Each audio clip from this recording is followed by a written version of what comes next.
everybody and welcome back to the United Stand. On today's morning show, Kieran McKenna, could INEOS swoop in and get Kieran McKenna from Ipswich before Chelsea can get here, with rumours around Erik ten Hag circulating, and the rumours are heating up that Erik ten Hag could lose his job after the FA Cup final on Saturday. Romano says it's still a 50-50 open chance, but I'm going to discuss this and why I think Erik ten Hag could potentially be in trouble, even though I hope he's not. Phone's on loud. It's Mr. Goldbridge, actually. Mr. Goldbridge is messaging me. Phone's on silent. He should know that I'm doing the 10 a.m. Interrupting my intro there. And then also going to speak about Ederson from Atalanta. He was absolutely ripping it up in the final yesterday. He's been amazing for Atalanta all season. Manchester United are very, very interested. We were talking about a midfielder that Manchester United need to go and buy in the summer. Which one could it be? Ederson from Atalanta could be high up on Manchester United's list and gettable as well for a decent price, considering the low budget Manchester United are on. Jeremy Frimpong, another player that played in the final, commiserations to Leverkusen, who obviously got beat by Atalanta yesterday. But watching Frimpong play, is he really the right profile of player to bring in to be a right back? Is he really the right profile of player that you replace Aaron Wan-Bissaka with? Or is he more of a forward player, which I have the sense that he probably is at the moment for Leverkusen. Well, he is for Leverkusen, and is that his future going forward? Also, a little bit of other updates on managerial candidates as well. A lot of talk on Erik ten Hag, going to get into that. But welcome everybody to the show. Get comfy, get your morning coffee, get your morning cup of tea, or even your water if you're being healthy. And let's get on with the show and have a little bit of a discussion. I really enjoyed the breaking news at the end of last night's show with Mark in terms of the things that were coming out around Erik ten Hag, around De Zerbi and around the dressing room as well. But I want to get into it and have my thoughts this morning and getting your thoughts as well. Let's run a poll to get things started. Would you take Kieran McKenna as the next Manchester United manager? There is no doubt that he's done incredibly well with Ipswich. Like, what he's done with Ipswich is absolutely incredible. But there's a big difference managing Ipswich to managing Manchester United. I'm going to talk about that in a second. So yes, there's a lot of talk about McKenna, a lot of rumours that Manchester United are interested in going getting him if Ten Hag does leave, but Chelsea currently are leading the way. And there's just been reports coming out as we're going live that Chelsea and Kieran McKenna are in contact, and Kieran McKenna have given them the green light to kind of pursue him. I honestly think it would be career suicide for McKenna to go to Chelsea. Any manager, I would be avoiding Chelsea like the plague. And I said this to my dad, and he laughed in my face. I said, if I was Kieran McKenna and it was a choice between Brighton and Chelsea, no word of a lie, I would pick Brighton every day of the week. At that point in his career, you go to Chelsea, your career could have a massive setback within 12 months, 18 months, even sooner than that, to be honest with you. You could be sacked within like 6 or 7 months knowing them. Like, there could be a huge setback in your career. It's a mess. That football club, honestly, I feel like it's a mess. I think it needs a massively strong character to come in and manage it. And I don't think they're helped by above. Heart's in the right place, Chelsea Football Club, the owners, but they just don't know what they're doing, in my opinion. I think they're handling the football club terribly. If I was a Chelsea fan, I'd be absolutely gutted in the kind of what they were compared to what they are now under the new ownership. But the Brighton job, it gives you a chance to excel. It's got a great structure around it. It's got a great board around it. And then maybe in a couple of years' time, Man United will be offering you the job. And Man United, for me, would be a better proposition than Chelsea if you're looking at the long-term goal, looking at the long-term vision. So I have no problem of Manchester United putting Kieran McKenna on a shortlist for years to come. You know, because even clubs that have managers that are super secure, like even Manchester City will probably have a short list of managers just in case Pep leaves. Obviously he's never getting sacked in a million years, but just in case he leaves, they'll have a short list of managers behind the scenes that they're looking at. Any club would be stupid not to. There's always got to be a backup plan. So I have no issue of Manchester United being like, you know what, let's keep an eye on Kieran McKenna. He's doing absolutely brilliantly at Ipswich. He's got ties to Manchester United, young up-and-coming coach. But what Manchester United shouldn't do, Manchester United shouldn't go and get Kieran McKenna at the end of this season. I just don't think they should. And I think Kieran McKenna is doing brilliantly well, but like I said, there's a massive difference managing Ipswich to managing Manchester United. Do you remember before Erik ten Hag got the Manchester United job, he was one of the most highly regarded up-and-coming coaches around Europe. Like, there was talks of City going for him when Pep left. Like, Erik ten Hag was very well thought of. And even he is coming to Manchester United and massively struggled to get a tune out of some of the big name players in our squad in terms of he's been blamed again, he's been thrown under the bus. I mean, everyone watched Mark's show last night. There's talks about certain players in that dressing room slating Erik ten Hag in meetings with INEOS and slating his staff as well. It talks about the young and hungry players really wanting to play for him. So that's Erik ten Hag, who has been very widely regarded and seen as a top manager coming into Manchester United. Now, Kieran McKenna is looked upon as a good manager now as well, and he's earned his stripes. He's done fantastically at Ipswich. But I think certain egos in that dressing room would just absolutely eat him alive. Honestly, there's a big difference than being a really good coach, which is exactly what McKenna is, to being able to handle the Manchester United job. There's more to just being a good coach and handling the Manchester United job. And for me, I think McKenna's definitely one to look for in the future, but I think he needs that Premier League experience. I think he needs that continued experience kind of coming up the ranks and that experience in the Premier League. If Kieran McKenna got the Brighton job, which I think he would massively suit the Brighton job, by the way. I think that'd be a great job for him to take. If he got the Brighton job, did really well at Brighton, continued to develop, then I would look to thinking of potentially getting him in the future if Manchester United do need a new manager. But right now, I think the leap is way too big. Like, we've seen it.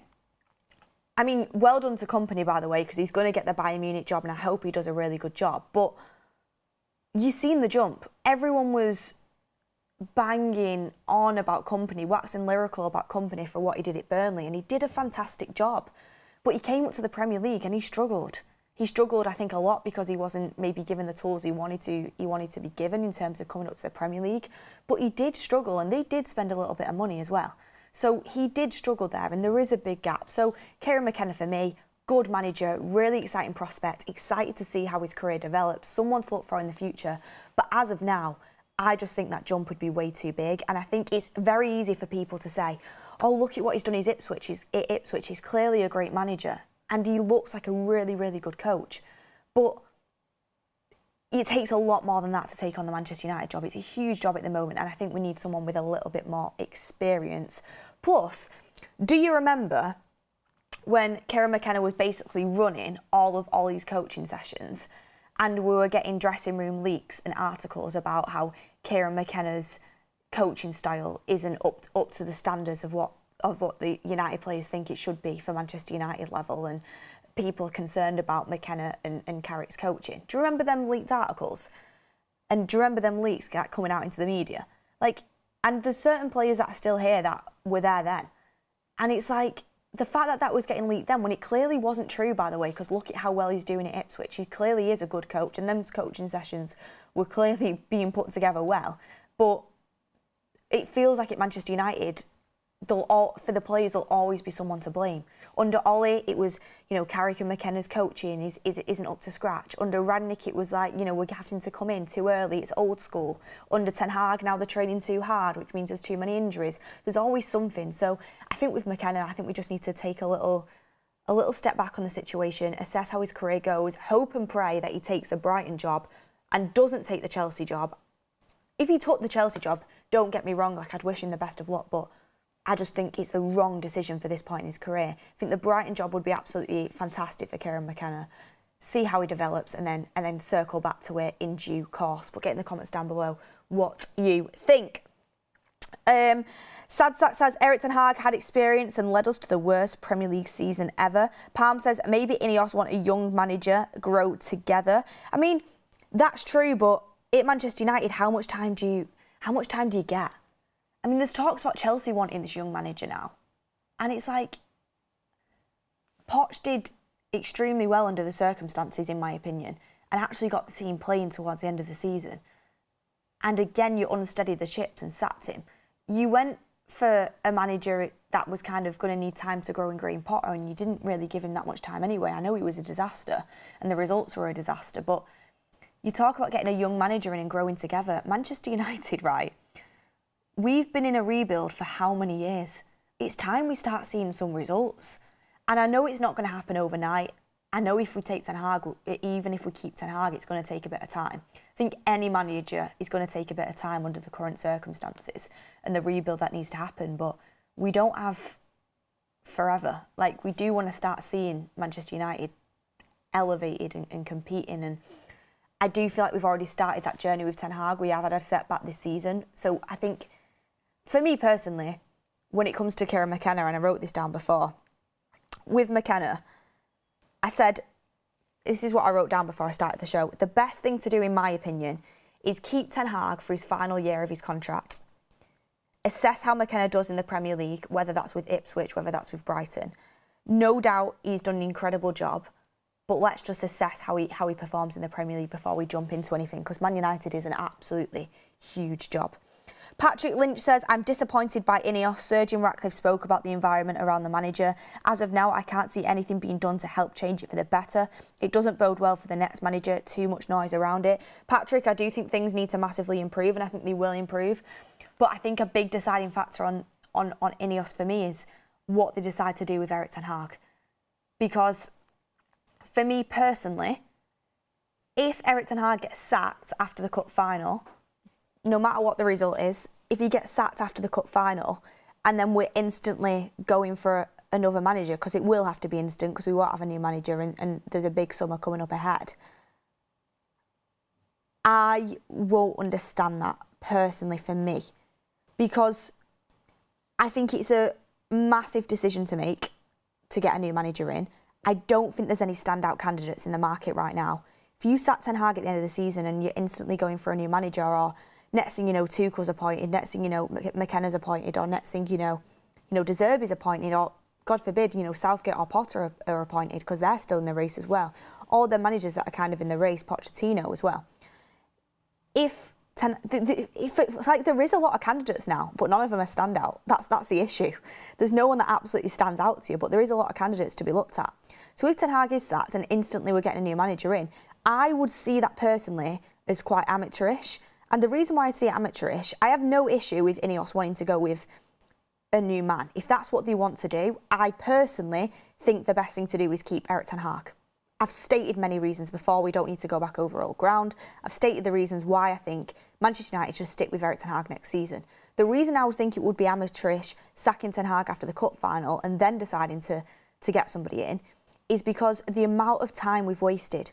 Surely a serious club would want to interview every candidate and do massive background checks on every candidate and have that interviewing process.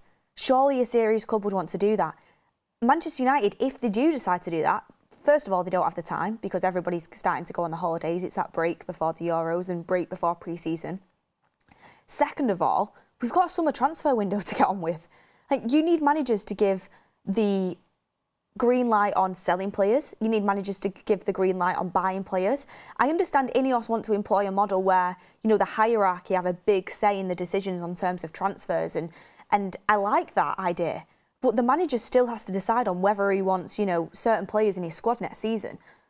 And that's ins and outs. No manager should have to have a player coming into the club that they've not given the green light on.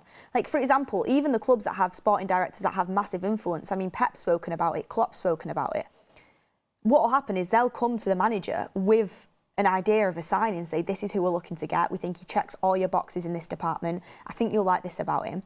And then the manager will say, you know what, I'm going to trust you on this. Yeah, I think we should go and get him. Or they'd say, actually, no, I don't think we should. And then the hierarchy who's dealing with the scouting would go and look for somebody else. So the manager has to make decisions. Man United has a huge summer coming up. We don't have a luxury of spending that much money in terms of financial fair play.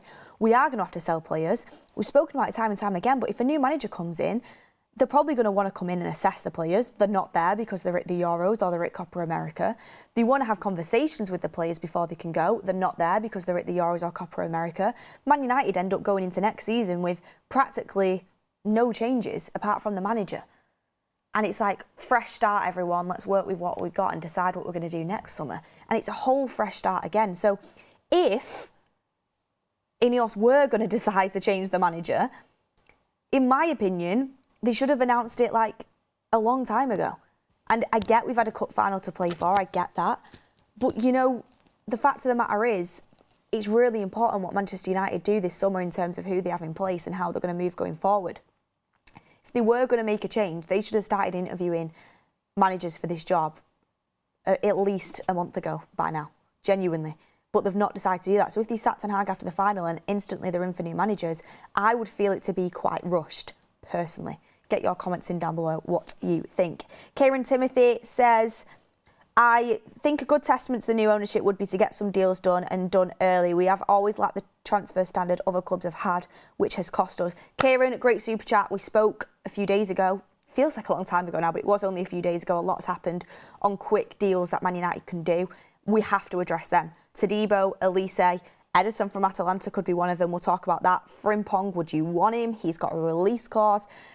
It's going to be really interesting to see how quick INEOS do move on sort of quick transfers that doesn't require, you know, the best of the best to kind of get them over the line. Elise is, for me, one that we could go for and get done quickly. Todibo, I feel like it's a bit of an open goal.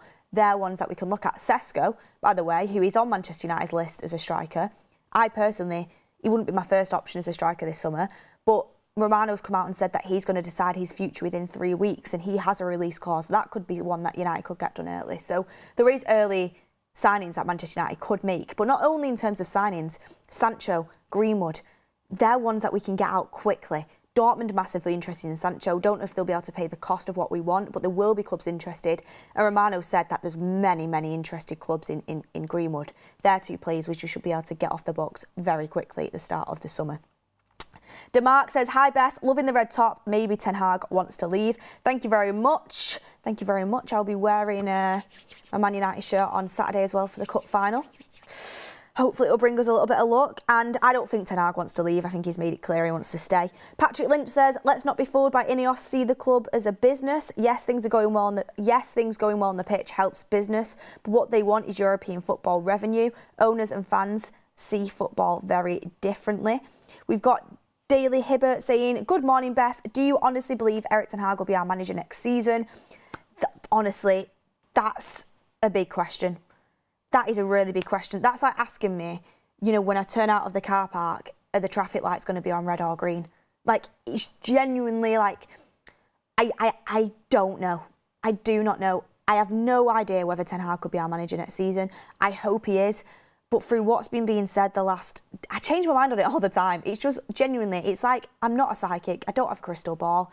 But from what's been said in the last 24 hours, it makes you think he's not going to be. But I hope he is. Ian Didsbury is saying, no matter whether Erik ten Hag stays or gets a new manager, they have to commit and stick by the manager and allow them to give them a chance to work on the project fully. I agree. HKM Music says Erik ten Hag will be sacked after the FA Cup, regardless of the result. INEOS knew who they wanted when they bought the club. INEOS will be deciding on players and coaching style. INEOS want a coach, not a manager. Interesting insight, HKM Music, and I generally think you could be right, which is sad to me because I think Ten Hag should be given time. Trey Warren says, if INEOS was already talking to Ashworth and Barada in February, why wouldn't have they done the same with a manager? Going to talk about this in a second. Man United for life, a member for 5 months. Hey Beth, hope you're well. Are you Ten Hag in or out? And also, I think we have a chance against City, to be honest. Lady in red. There's always a chance. There's always a chance. And I'm Erik ten Hag in still for the moment. I mean, I'm not 100% sold, but out of the options we've got, I think we should stick with him for next season. I really have a soft spot for him. Tracy Taylor says, morning Beth, sorry I upset you the other day about Greenwood. Do not do this lot know that they are doing Erik ten Hag a good manager, get the players out, not Erik ten Hag. Tracy, thank you for your super chat. I hope you're having a good morning. Kai says, have you heard anything about Loco, who's a left back that we're apparently looking at? I've not, but I'll keep an eye on it.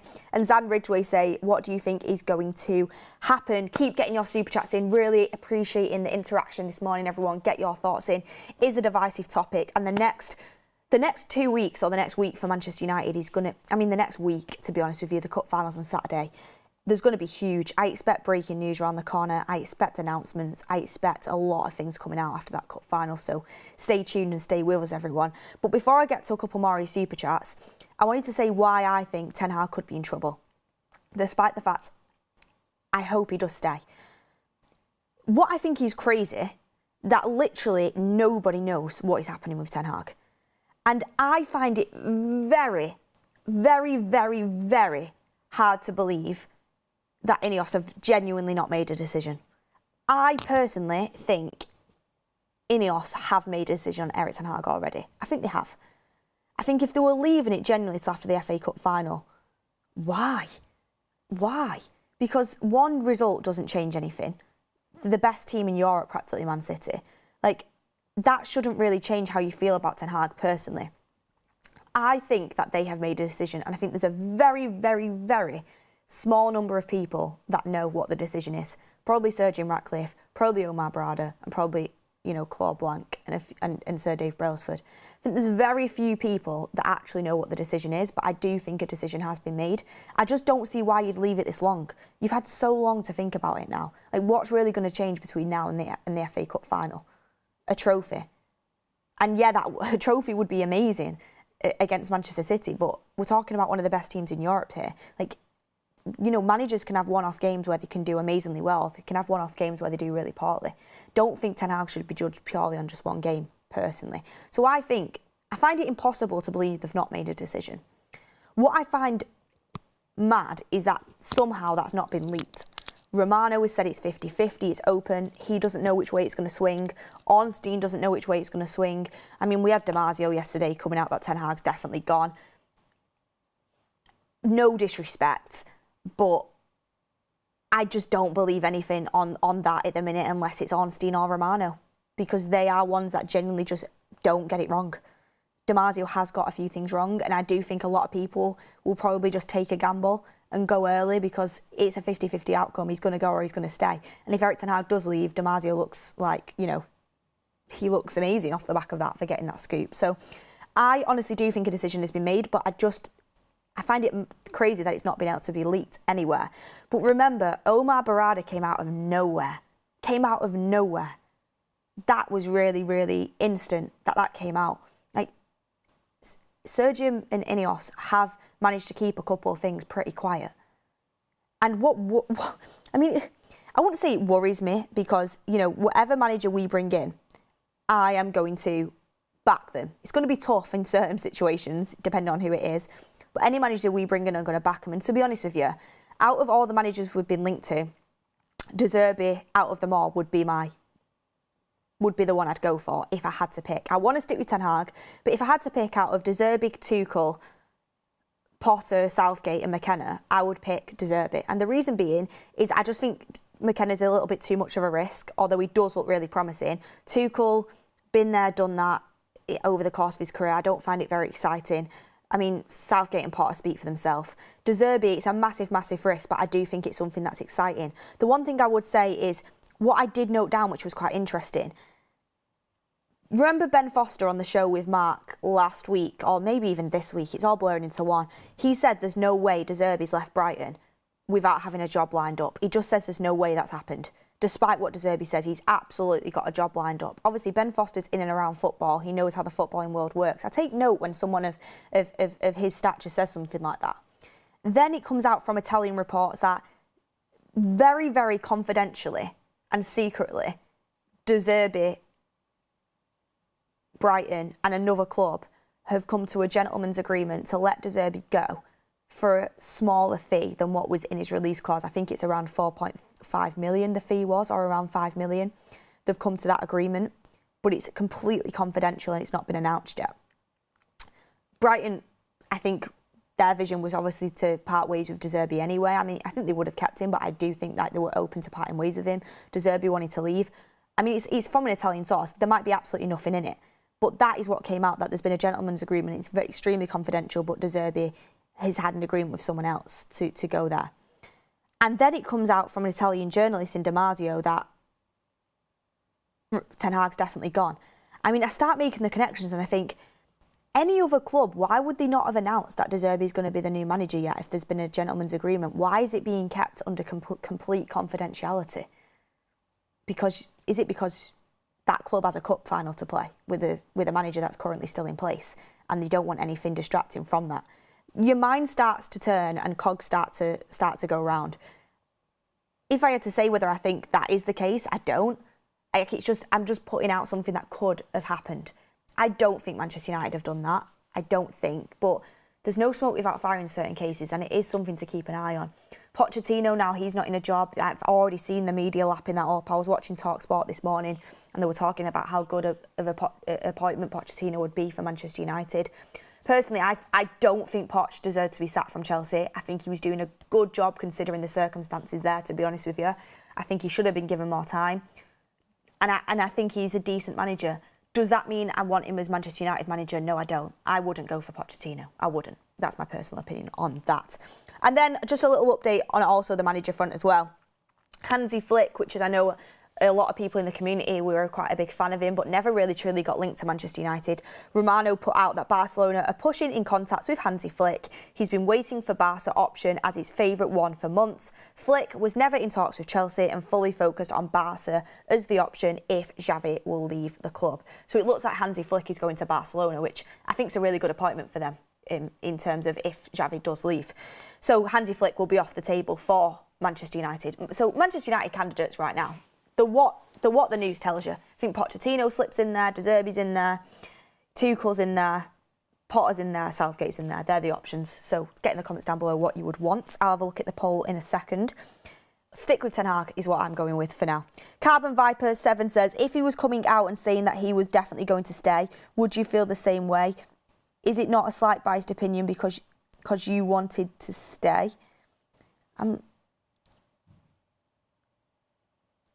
Carbon Viper, on that, I'm trying to read into your super chat. Maybe I'm being silly, it's being stupid, but I can't understand properly what you're saying. But I was speaking to my brother last night and I said, if they were going to keep Ten Hag,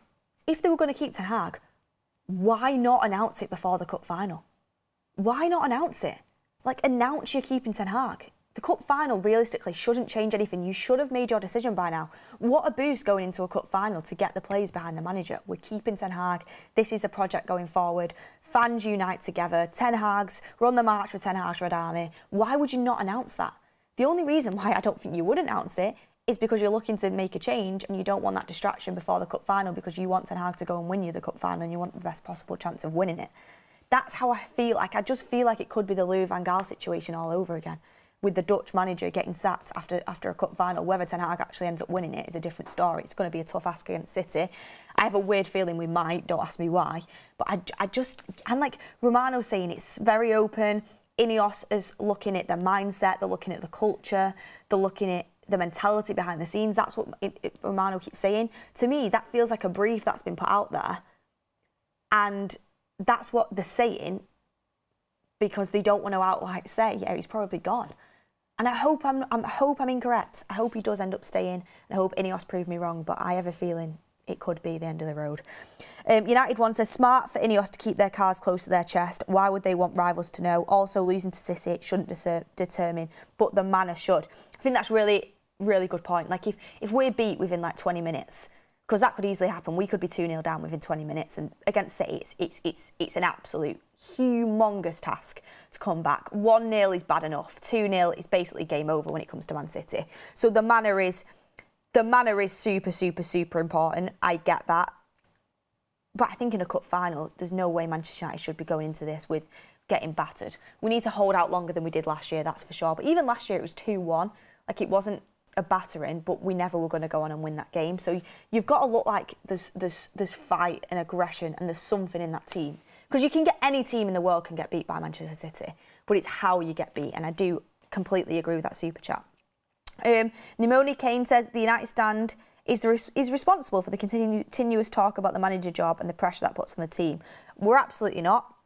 We're absolutely not. We talk about the news. We base our shows off the news. That is coming from the media, that is coming from newspaper articles, that is coming from journalists. We don't just pluck stories out of thin air and roll with them. On the United stand, I think with the community that is probably backed Erik ten Hag the most. I'm Erik ten Hag in, Mark's Erik ten Hag in. Obviously there's some people on the show that aren't, like Ricky, and we've had Faz previously who wasn't as well.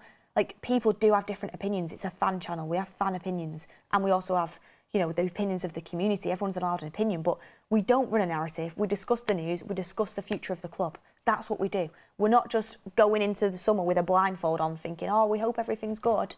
Like, we just talk about it because we're fans. Like, that's what happens. So I don't agree with that super chat at all. Elio1862 says, hi Beth, would you consider Eddie Howe from Newcastle as the next United manager? No. Zand Ridgway says, what do you think is going to happen? I've done that. think I've got through all the super chats as of now. Got a couple more. Anthony Mayhawk says, Beth, I hope Ten Hag is given another year. Neville and Keane, remember, are saying that Eric should be given another year. Do they know something? Again, that's something that swings in the way of Eric Ten Hag's favour is he could potentially stay in, because you do look at that and you think, you know, Gary Neville is working with INEOS on a new stadium plans. Has he been told anything? Potentially, but I doubt it. Do you know, I doubt it. I mean, Rio said the other day that, did he say, he said something where he said he hadn't been told anything, it was just inkling. I don't know if they actually do know anything, these ex-players, but they are saying he should be given another year. And I think I'm happy they are saying that, because they're big figures in the media that a lot of fans listen to, and I think it's good that Neville and Keane are backing Eric Ten Hag as a manager, because he's had a lot to go through this season. Elite HJ says, I don't believe it's much of a stretch to say that INEOS haven't made their mind up on Eric, although I don't agree with it. And we've done all the super chats for now, United one, we've done that as well. The one thing I will say is I completely understand people that do want a change of manager, by the way. I'm not out here saying, if you want Ten Hag gone, you don't know football. Like, I'm not that sort of person. I can have a conversation, I can have a debate with people that want Eric Ten Hag out. I can understand where they're coming from, because it has been a terrible season. We're in an 8th place finish. I'm just saying my personal opinion. I think the majority of United fans' opinions, I go to the games, there is massive backing for Ten Hag. I think fans now are seeing through this new manager cycle, are seeing all the issues that Ten Hag has had to face, and also are seeing a squad where they feel like there is a lack of connection to certain players that the fans absolutely love and want to build with, but there are certain players that the fans are also seeing through now, and they want changes all over the pitch, not just the manager. They want it everywhere. So I think INEOS should look at that as well. On terms of the poll, would you take McKenna as the United manager? Can we see the results on that, please? Because again, my polls don't work. It frustrates me. I put them in there for you guys. It was 76% say no, 23% say yes. So every time, what I have noticed on this community, every time I speak about the manager situation, whether it's, you know, whenever it's a new candidate or whether it's keeping Ten Hag, it's always around the 70% mark, want to keep Ten Hag. And then when it comes to a new manager, it's always like the 70% mark, don't want a new manager. And to me, that just says at least 70% of this community really do want to stick with Ten Hag. And I think that's a huge amount, considering it's our lowest Premier League finish ever.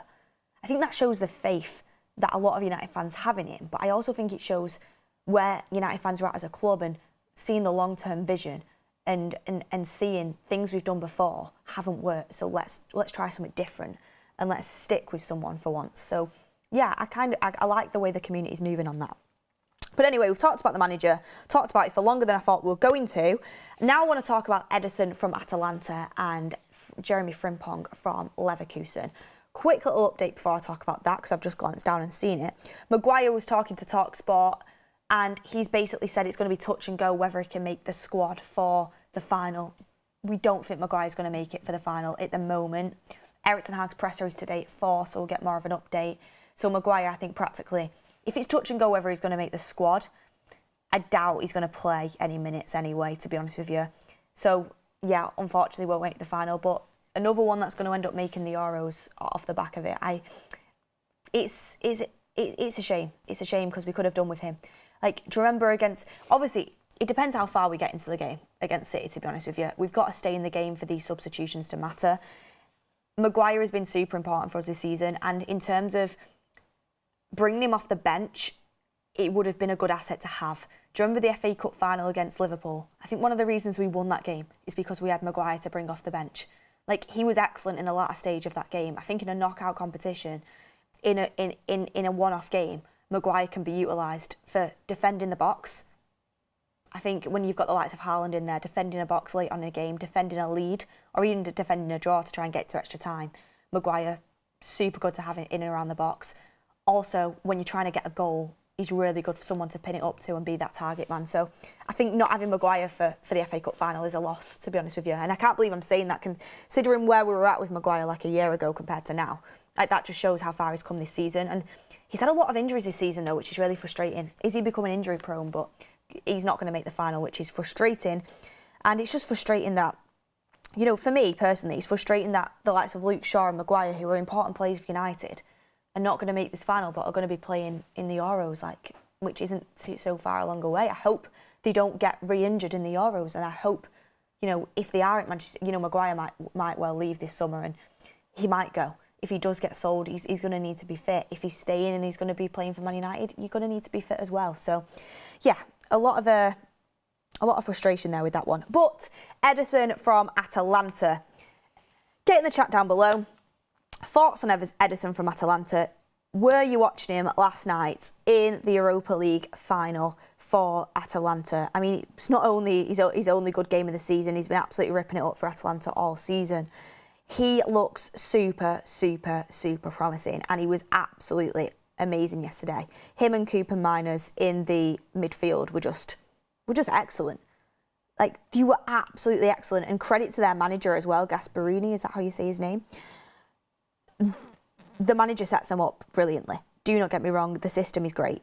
But Ederson, 24 years old, he's someone that Manchester United are looking at, have been looking at for a while, and someone that actually is attainable for Manchester United to go and get. So Ederson from Atalanta, United are very interested in him. There was talks in January that Manchester United were really interested in him. They've been scouting him for quite a long time. 24 years old, 6/8, but probably more of a 6. Someone who is a beast in the midfield, is an excellent duel winner, is excellent defensively. Yeah, could probably work on his passing a little bit. That's maybe the slight weakness to his game. But ultimately, when you're looking at someone to replace, you know, a Casemiro and Amrabat as being a dual winner, defensive midfielder in that midfield, I think, for example, you know, getting an Ederson in and then getting in a Fofana from Monaco, that just completely regenerates Manchester United's midfield, adds a lot of energy, adds that aggression into the midfield that we're lacking. And I think that would be a great investment for Manchester United into the summer. We are going to be getting a midfielder in, because it looks, well, we are going to be getting in a midfielder in if Casemiro does go. Romano said on his last couple of shows in the United stand that he's expected Casemiro's going to leave. Amrabat's going as well. Eriksen looks like he's going to leave. We're going to get a midfielder in. Ederson could be a great player for Manchester United to go and buy. There is competition. Newcastle are heavily, heavily, heavily looking at Ederson from Atalanta, heavily. Dan Ashworth really was scouting him for Newcastle before he got approached by Manchester United, which is why he's on Newcastle's list. And Man United were already scouting him as well, but now that Dan Ashworth is going to be our new sporting director, that kind of makes that link even more solid. And Dan Ashworth behind the scenes is probably on his little burner phone. Don't send the email to Newcastle again, Dan. Make sure you use some proper technology that isn't going to send the emails and the text to Newcastle. If you're gonna talk to people at United, do it responsibly and sensibly, and don't get caught. You know, if you're going to do something that isn't right, just don't get caught. He will be telling Manchester United now about Ederson as well, because he scouted him for Newcastle and he really rates him too. And Dan Ashworth, you know, was paying a lot of, well, potentially going to pay quite a bit of money to get him out of Newcastle. We'll see how it goes on that. God, I just lost my earpiece. But yeah, we've done a lot to get Dan Ashworth out of Newcastle. If he's worth his salt, his recommendations should be good, and Ederson is definitely one of his recommendations, and it's one that I can agree on. He's someone that Man United has been looking at for a while. The rumoured price, there's a rumoured release clause of around 35 million, but I know the rumoured price is around 40 million euros, 35 million pounds, which again, for 24 years old, for someone with a lot of potential, and someone who is a profile that we need, is bang on the money. Like, that is what you want. Like, you think about it, Ederson from Atalanta for around 35 million pounds, and then you look at Fofana from Monaco for 25 million pounds. There's some bargains to be had in terms of the midfield. I don't think there's a perfect 6 out there for us, by the way. I think it's really hard to come by at the moment in the transfer market, the perfect midfielder for Manchester United. João Neves would be that for me, but he's like over 100 million, so I just don't think that's possible. And it makes you think, is it worth spending that money on João Neves because of how much potential he has and how good he could be for Manchester United? He's got all the attributes we want and we need. But there's, apart from like João Neves, no one really stands out as like the perfect midfielder for Manchester United to bring in. You're probably going to need to bring in a couple of profiles, and you probably need to compromise on a couple of things. But Ederson from Atalanta is definitely someone I think Manchester United should be looking at for the price, 35 million. bossed it for Atalanta this season. We've bought off Atalanta before, Amad Diallo, who's doing a really good job for us at the moment. Rasmus Højlund as well, we bought off them last summer. So we have a good relationship with Atalanta. We have seemed to overpay for Atalanta players before. We did overpay for Amad and we overpaid for Højlund as well. But we have worked with them before. The question is that release clause still there? Because it's rumoured. There's no confirmation that there is a release clause, but it is rumoured that he's got a £35 million release clause, and the price tag is around 35 million. If there is a release clause, excellent. Man United could go in there, and if he wants to join Manchester United, that deal could get done very quickly. Quick deals that we're talking about in terms of Manchester United, getting quick deals done at the start of the summer. If there's not, which I'm starting to think there's not, because I feel like Romano would have told us already, and they've just kind of put the price tag at 35 million. One, that final that he played yesterday will have put the price tag up a little bit, not loads, but a little bit. And two, if Newcastle are interested, and I'm sure a lot of other teams are interested as well, that could create a bidding war that wouldn't work in our favour. We don't want to really be getting into a bidding war for the player. But Ederson is massively exciting. I sat there and I was watching last night, and I knew his reputation and I knew he'd been good for Atalanta. Again, when he played Liverpool, watched him in that game as well, in the Europa League. Excellent. I've known his reputation. I know he's got good qualities. But watching him yesterday, I just thought, wow. Like, I thought that is someone who would be good in that Man United team. In terms of a few things I wanted to bring into the show, Ederson, among all Atalanta players this season, so this is including the defence as well, in all Atalanta players this season, he's first in balls recovered, first in tackles won, first in ground duels won, second in fouls suffered, third in interceptions, third in dribbles completed, and fourth in defensive actions. So you're getting a really, really solid player there. The only thing is, the only drawback I would feel like with this player is you need someone who's going to be able to take the ball off the back four, be very press resistant and move the ball through the first phase of play. I don't know how good he is in terms of that element of his game. I'd have to watch him a little bit more closely. I do think passing is his slight weakness, but as a duel winner, as someone who's going to break up the play and be that defensive unit for you in the midfield, he's definitely someone that Manchester United should be looking at. 24 years old, Brazilian, someone that I think you should keep an eye on in the summer because he's definitely high up there on Manchester United's scouting list. I mean, Scalvini, the centre-back, is as well, but I think it's becoming less and less likely that we go for him, to be honest with you. We definitely won't buy two players from Atalanta, I don't think. I think in terms of the centre-backs, you're looking more towards the Branthwaites, the Tadibos, the Mark Gahey, them sort of players. Whereas I do think Ederson is actually quite high up on the list for the midfielders. Scalvini, I think, is just someone that we're like scouting. But get in the comment what you're thinking. Marco Dynamic says 24 and Brazilian, worst comment ever. I mean, we've not got a good track record with Brazilian players at United, have we? Jesus, we've really not. Maybe this is the one that turned the tide. Seba says Ederson has attributes of a 6 and we can coach the other parts of his game. And Valentine says Erik ten Hag will not leave before he finished where he came for Manchester United, champions of England and Europe again. He's a fighter. He has a group with a poor mentality. Like the backing for Ten Hag in the comments as well. A lot of people saying Ederson is decent. Get in the comments what you think. Overpaid for Højlund is an understatement. Yeah, we overpaid. We did overpay. Really like Højlund, a good player, but we overpaid. Mahad says Andre from Fluminense. Andre is someone that Fulham are looking to bring in. Andre looks like a really good up-and-coming talent. I do agree with you, Brazilian as well. Fulham have been looking at him closely. I think the price tag on him is around 30 million as it is, the last time I was checking. Someone that Man United has looked at would be a big step up, but I do think we should be looking more in terms of South America for up-and-coming talents. I really do think we should be looking at that, and Man United need to jump on that a lot more. It's an area we need to work on. There is some hidden gems out there, but Andre, apparently, last time I looked, Fulham were really interested, and they were touting around a £30 million for him, so that's quite expensive for a player from that league and that division. But get in the comments down below what you think. Keep an eye on Andre as well, but I don't see Man United going for it. I do think he'll move to like a Fulham or something first because I know they're really interested. But it's a really good shout to kind of to get that in there. Andre is someone who can play the ball from the midfield. From what the research I've done, I've not watched him. Like, I'm going to be honest, like, I've not had a chance to kind of watch that league a lot. Something I really want to be getting into in the summer, actually, now the transfer windows are upon us, is watching a lot of our targets a lot more closely and rewatching things. But I've heard he's good on the ball. I've heard he's good at breaking up the play.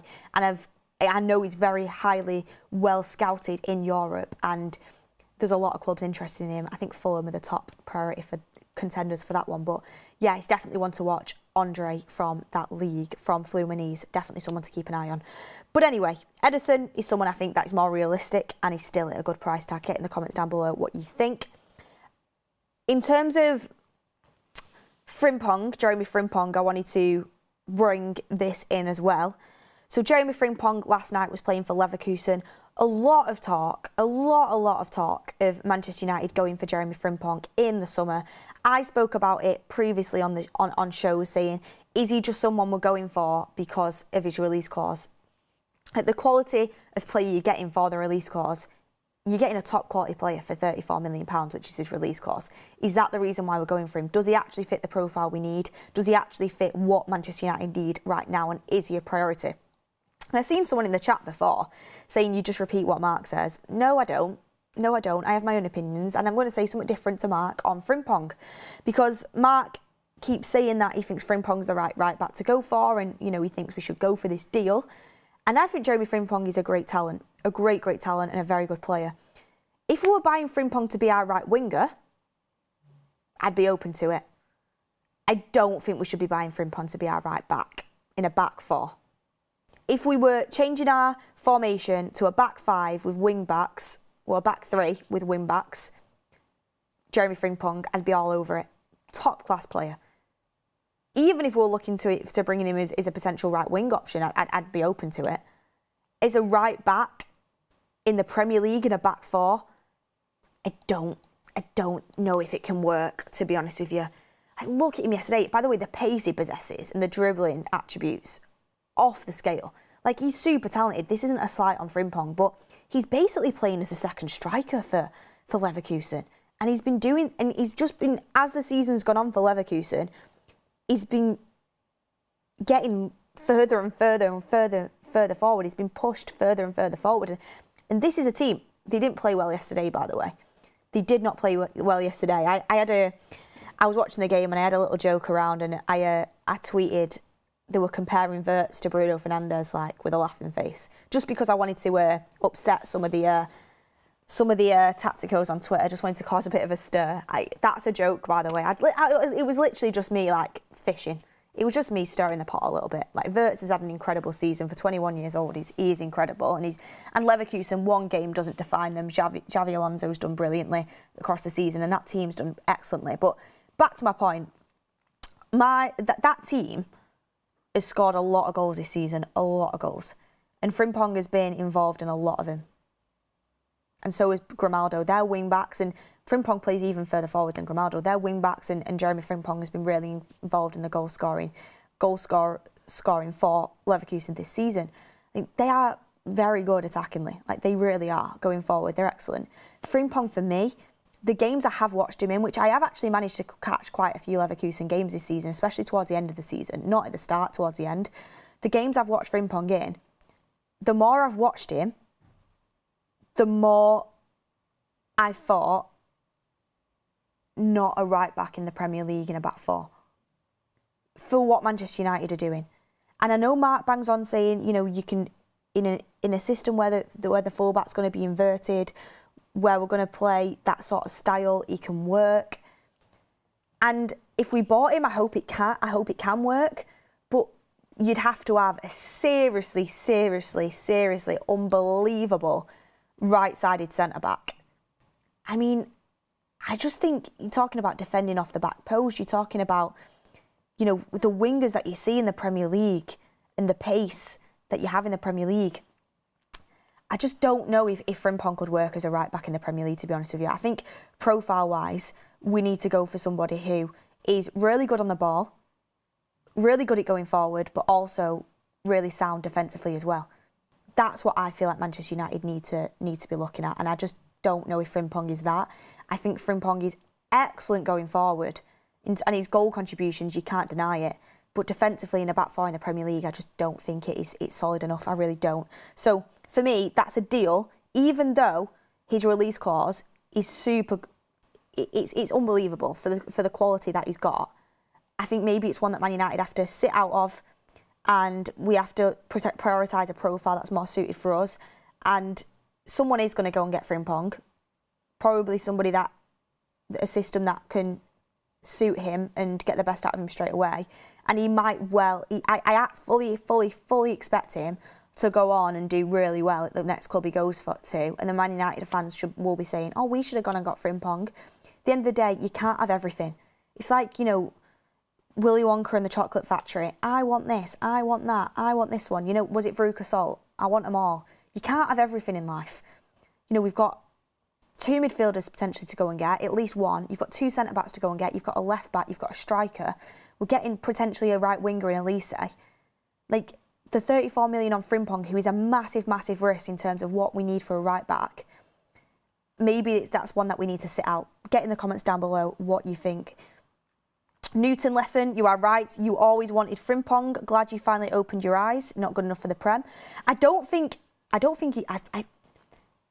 want Frimpong. I really did. I really did. Like last season and at the start of this season, I did want Frimpong. I'll be honest with that. But the more I've actually watched him this season, the more I think his best qualities are as a forward player, or at least as a wing back. I think Frimpong, you know, as a wing back with a back five, honestly, would be absolutely frightening for a top team. I think as a wing back, he would be frightening. Like genuinely, I think he's got so much talent in that aspect. But you are right, I have opened my eyes in a back four. I'm just not sold. I'm really not sold, and I don't think it's the right profile for us to go for in terms of the Premier League. And I have changed my mind on that. So Newton, you are right in the chat. But the one thing I disagree with is I think he would be good enough for the Prem. For example, like, you know, teams that do play a back three with wing backs in the Premier League, I think he'd massively thrive. Like, I do think he's suited. I think he could play as a right winger, genuinely. That's how talented I think he is going forward. So, but we're going for Elise, and that's who we're going for. And if you're going to go for a right winger, get a proper right winger.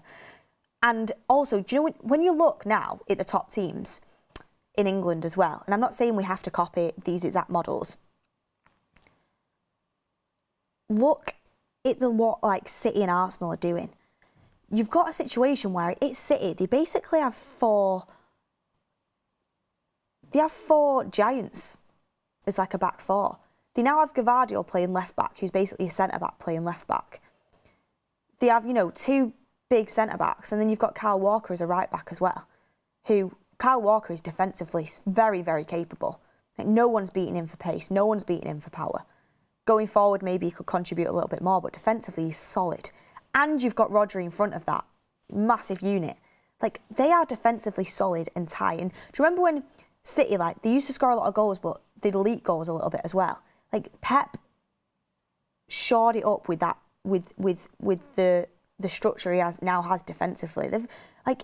He's got a massive back four in height and physicality, and then he's got Rodri in front of that. You look at Arsenal, even Ben White used to be a centre-back, and he's playing right-back, and he's doing it fantastically well, but he's defensively sound, defensively solid. Like, you need, of course, in the modern game, you need full-backs that are really good on the ball, really good at going forward, can integrate into midfield. You need that. But you also need full-backs that are also defensively capable as well, I feel like, in the Premier League too. So, for me personally, that's why I would avoid the Frimpong one. But get in the comments down below what you guys think. Last super chats. Sanil Dewan says this is going to be United's busiest window ever. I mean, I hope you're right. I'm really excited to cover the summer transfer window with you guys. Cashew Deb says, I really wonder if this is just a journalistic circus. If United are in advanced discussions with some players, surely it would be on the back of what the manager wants. You'd like to think so. You'd like to think the manager is having a say. But we're really not in advanced discussions with anyone, are we? Like, realistically, we're not.